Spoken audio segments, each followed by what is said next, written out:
আকাশবাণী কলকাতা। স্থানীয় সংবাদ পড়ছি শুভ্রা চক্রবর্তী। বিশেষ খবর।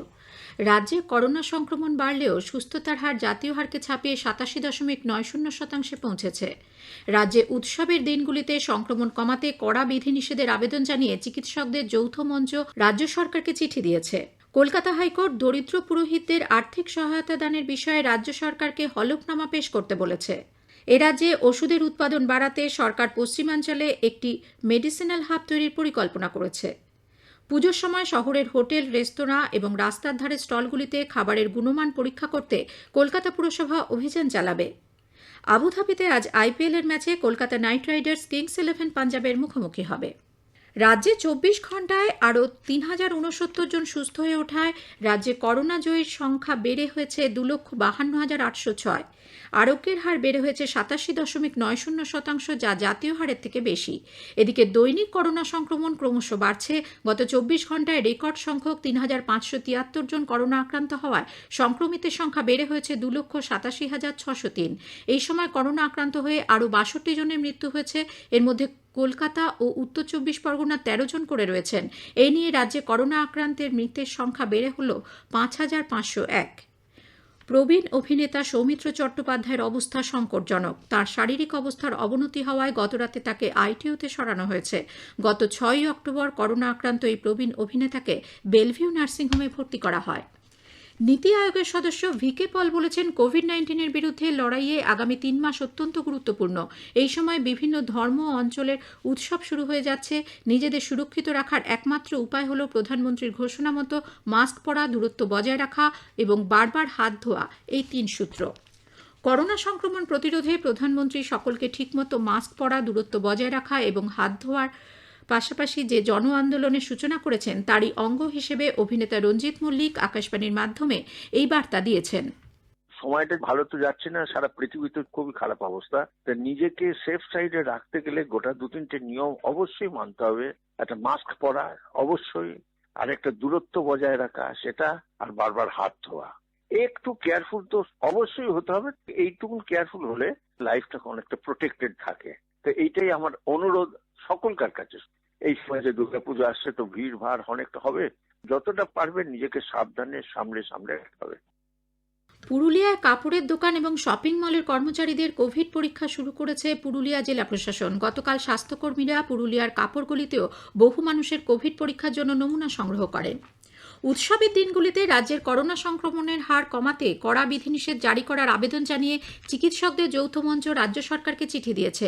কোভিড-19 বিশেষজ্ঞ কমিটির সদস্য ডক্টর বি.আর. শতপথী জানিয়েছেন, স্বাস্থ্য নিরাপত্তা সুনিশ্চিত করতে প্রয়োজনীয় সতর্কতামূলক পদক্ষেপ নিতে হবে বলে মুখ্যমন্ত্রীকে লেখা চিঠিতে উল্লেখ করা হয়েছে। রাজ্য সরকারের নির্দেশিকা ঠিকমতো না মানলে সংশ্লিষ্ট পুজো কমিটির বিরুদ্ধে দ্রুত ব্যবস্থা নিতে সরকারকে অনুরোধ করা হয়েছে। ক্রমবর্ধমান সংক্রমণে উদ্বেগ প্রকাশ করে বলা হয়েছে, এই ব্যবস্থা চলতে থাকলে পুজোর পরে তা নিয়ন্ত্রণের বাইরে চলে যাবে। কলকাতা হাইকোর্ট গতকাল রাজ্য সরকারকে দরিদ্র পুরোহিতদের আর্থিক সহায়তা দানের বিষয়ে হলফনামা পেশ করতে বলেছে। বিচারপতি সঞ্জীব বন্দ্যোপাধ্যায় এবং অরিজিৎ ব্যানার্জির ডিভিশন বেঞ্চ পুজোর ছুটির পর 1 সপ্তাহের মধ্যে রাজ্য সরকারের সিদ্ধান্ত জানাতে বলেছে। রাজ্য সরকার ঘোষিত এই আর্থিক সহায়তাকে চ্যালেঞ্জ জানিয়ে দাখিল হওয়া একটি লিখিত আবেদনের ভিত্তিতে হাইকোর্ট এই নির্দেশ দেয়। এদিকে পুজোর আগে পুরোহিত ভাতা চালু করার জন্য উদ্যোগ নেওয়া হচ্ছে।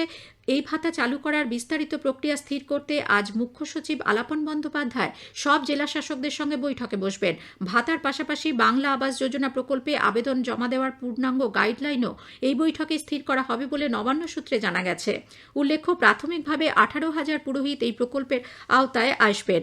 হিন্দু ছাড়াও এই 2 সামাজিক প্রকল্পে খ্রিস্টান যাজক, বৌদ্ধ ও পার্সি সম্প্রদায়ের পুরোহিতরা অন্তর্ভুক্ত হচ্ছেন। রাজ্যে ওষুধের উৎপাদন বাড়াতে সরকার রাজ্যের পশ্চিমাঞ্চলে একটি মেডিসিনাল হাব তৈরির পরিকল্পনা করছে। পরিবেশমন্ত্রী সৌমেন মহাপাত্র গতকাল আকাশবাণীকে জানিয়েছেন, এই হাবে ভেষজ, অ্যালোপ্যাথি, হোমিওপ্যাথি সহ বেশ কিছু ধরনের ওষুধ তৈরি হবে। তিনি বলেন, পশ্চিম মেদিনীপুর, বাঁকুড়া, পুরুলিয়া ও ঝাড়গ্রাম জেলায় হাবের জন্য জমি খোঁজার কাজ চলছে। স্থানীয় সংবাদ শুনছেন আকাশবাণী কলকাতা কেন্দ্র থেকে। দুর্গাপুজোর সময় দর্শনার্থীদের সুরক্ষা শহরের হোটেল, রেস্তোরাঁ ও রাস্তার ধারের খাবার স্টলগুলিতে গুণমান পরীক্ষা করতে কলকাতা পুরসভা আগামী 19 অক্টোবর থেকে অভিযানে নামছে।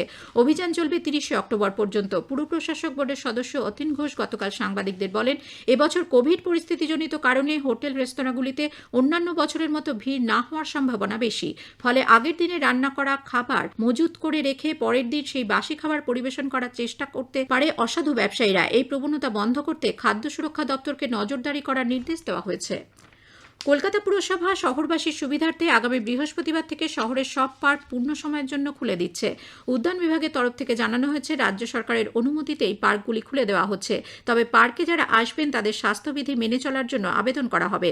উল্লেখ্য, পুজোয় ভিড় এড়াতে পুরসভার তরফে ইতোমধ্যেই পুজো উদ্যোক্তাদের পর্যাপ্ত জায়গা ফাঁকা রাখতে বলা হয়েছে। বিজেপি করোনা সংক্রমণ রুখতে দুর্গাপুজোয় কোনো উৎসব না করার আবেদন জানিয়েছে। দলের রাজ্য সভাপতি ও সাংসদ দিলীপ ঘোষ বলেন, তিনি এ বিষয়ে সব পুজো কমিটি এবং সাধারণ মানুষকে আর্জি জানাবেন। শ্রী ঘোষ ভক্তি ও শ্রদ্ধার সঙ্গে দুর্গাপুজো করার আবেদন জানান, তবে বিশেষ সতর্কতা হিসেবে দুর্গোৎসব না করারও পরামর্শ দিয়েছেন। যাত্রী ভিড় সামাল দিতে মেট্রো রেল তাদের পরিষেবা আরও বাড়াতে চলেছে। আগামী সোমবার থেকে 8 মিনিট অন্তর 146টি ট্রেন চলবে। এছাড়া দমদম এবং কবি সুভাষ থেকে শেষ মেট্রো রাত 8:30টায় ছাড়বে। নোয়াপাড়া থেকে ছাড়বে 8:25-এ। এদিকে রবিবার আরও 10টি অতিরিক্ত ট্রেন চালানো হবে। পুজোয় যাত্রী ভিড় সামাল দিতে সব স্বাস্থ্য সুরক্ষা বিধি মেনে পূর্ব রেল, দার্জিলিং মেল এবং তিস্তা তোরসা এক্সপ্রেস চালানোর সিদ্ধান্ত নিয়েছে। আগামী বৃহস্পতিবার থেকে 30 নভেম্বর পর্যন্ত ট্রেন দুটি নিয়মিত রুটের পরিবর্তে কিছুটা ছোট যাত্রাপথে পুজো স্পেশাল হিসেবে চলাচল করবে বলে পূর্ব রেলের তরফে এক বিজ্ঞপ্তিতে জানানো হয়েছে। দীঘা থেকে পুজোর আগে ট্রেন চালু করার দাবি জানিয়ে দীঘার স্টেশন মাস্টারকে গতকাল দীঘা হোটেলিয়ার্স অ্যাসোসিয়েশনের তরফ থেকে স্মারকলিপি জমা দেওয়া হয়। পুজো উপলক্ষে বহু পর্যটক এই সময় দীঘায় ভিড় করেন, তাই আগে থেকেই ট্রেন চালানোর দাবি জানানো হয়েছে। বিজেপির নবান্ন অভিযানের প্রেক্ষিতে বেআইনি জমায়েত এবং আইন ভাঙার অভিযোগে পুলিশ ওই দলের জাতীয় সম্পাদক কৈলাস বিজয়বর্গীয় সহ 7 নেতার বিরুদ্ধে স্বতঃপ্রণোদিতভাবে মামলা রুজু করেছে। শহরের 2 থানায় মুকুল রায়, অর্জুন সিং, লকেট চট্টোপাধ্যায়, ভারতী ঘোষ, জয়প্রকাশ মজুমদার সহ ওই বিজেপি নেতাদের বিরুদ্ধে বিপর্যয় মোকাবিলা আইন ছাড়াও ভারতীয় দণ্ডবিধির কয়েকটি ধারায় মামলা দায়ের করা হয়েছে। বিজেপি রাজ্য সভাপতি দিলীপ ঘোষ এই ঘটনায় তীব্র ক্ষোভ প্রকাশ করেছেন। অন্যদিকে বিজেপি যুব মোর্চার মিছিলে পুলিশি হামলার অভিযোগ তুলে গতকাল দলের তরফ থেকে শহরে মিছিল বের করা হয়। বিজেপি যুব মোর্চার নবান্ন অভিযানের সময় পুলিশের টানা হেঁচড়ায় শিখ ধর্মাবলম্বী বলবিন্দর সিং এর পাগড়ি ভুলুণ্ঠিত হওয়ার নিন্দা করে প্রাক্তন ক্রিকেটার হরভজন সিং বিষয়টির প্রতি মুখ্যমন্ত্রীর দৃষ্টি আকর্ষণ করেছেন। আগ্নেয়াস্ত্র নিয়ে মিছিলে যাওয়ার অভিযোগে ধৃত বলবিন্দর এখন পুলিশ হেফাজতে। যদিও বিজেপি নেতৃত্বের দাবি, দলীয় কর্মীর দেহরক্ষী বলবিন্দরের রিভলভারে লাইসেন্স আছে এবং তিনি পুলিশি নিগ্রহের শিকার। তবে পুলিশ জানিয়েছে, ভিডিওতে স্পষ্ট দেখা যাচ্ছে মাটিতে পড়ে যাওয়া বলবিন্দরের পাগড়ি খুলে যায়, কেউ তার টেনে খোলেনি। লাইসেন্সটিও জম্মু কাশ্মীরের রাজৌরির, অন্য কোথাও সেটি বহন করা যায় না। উত্তর 24 পরগনার ভাটপাড়া নৈহাটি কোঅপারেটিভ ব্যাংকে আর্থিক দুর্নীতির অভিযোগে ব্যারাকপুরের বিজেপি সাংসদ অর্জুন সিং এর ভাইপো সঞ্জিত সিংকে পুলিশ গ্রেপ্তার করেছে। দীর্ঘদিন ধরে পালিয়ে থাকার পর গতরাতে ব্যারাকপুর পুলিশ কমিশনারেটের গোয়েন্দা বিভাগ তাকে গ্রেপ্তার করে। উত্তরবঙ্গ সফরে রাজ্যপাল জগদীপ ধনখড় গতকাল আলিপুরদুয়ারের বিন্দিপাড়া গ্রামে শহীদ বিপুল রায়ের বাড়িতে গিয়ে তাঁর পরিবারকে সমবেদনা জানান। 5 লক্ষ টাকার চেকও তুলে দেন। পরে শিলিগুড়িতে এক সাংবাদিক বৈঠকে শ্রী ধনখড় বলেন, এ রাজ্যের পুলিশ প্রশাসন রাজনৈতিক দলদাসে পরিণত হয়েছে। রাজ্যের কৃষকরা কেন্দ্রের অনুদান পাচ্ছে না এবং সেই সংক্রান্ত কোনো তথ্য কেন্দ্রকে সরবরাহ করা হচ্ছে না বলে রাজ্যপাল ক্ষোভ প্রকাশ করেন। উত্তর দিনাজপুর জেলার আবগারি দপ্তর গতকাল ডালখোলা থানায় ভূষামণি গ্রামে দ্বীপচর এলাকায় তল্লাশি চালিয়ে প্রায় 5.5 লক্ষ টাকার বিদেশি মদের লেভেল লাগানো ভেজাল মদ এবং র স্পিরিট উদ্ধার করেছে। বিহারে পাচারের উদ্দেশ্যে ওই মদ তৈরি করা হচ্ছিল। হুগলির আরামবাগে একটি চিট ফান্ডের এক কর্ণধার সহ 3 জনকে সিবিআই গ্রেপ্তার করেছে। ধৃতদের গতকাল আরামবাগ মহকুমা আদালতে তোলা হলে বিচারক 17 অক্টোবর পর্যন্ত জেল হেফাজতের নির্দেশ দেন। ধৃত পলাশচন্দ্র দে, চিরঞ্জীব ব্যানার্জি এবং সুনিতা সাহার নামে 2014 সালে আরামবাগ থানায় প্রথম আর্থিক প্রতারণার অভিযোগ দায়ের করা হয়। 2018-এ সিবিআই এই ঘটনার তদন্তভার নেয়। কলকাতা নাইট রাইডার্স আজ আবুধাবিতে আইপিএল এর ম্যাচে কিংস 11 পাঞ্জাবের মুখোমুখি হবে। খেলা শুরু হবে ভারতীয় সময় বিকেল 3:30-টে। ইংল্যান্ডের প্রাক্তন ফুটবলার লিভারপুলের কিংবদন্তি তারকা রবি ফাউলার ইস্টবেঙ্গলের নতুন কোচ হয়েছেন।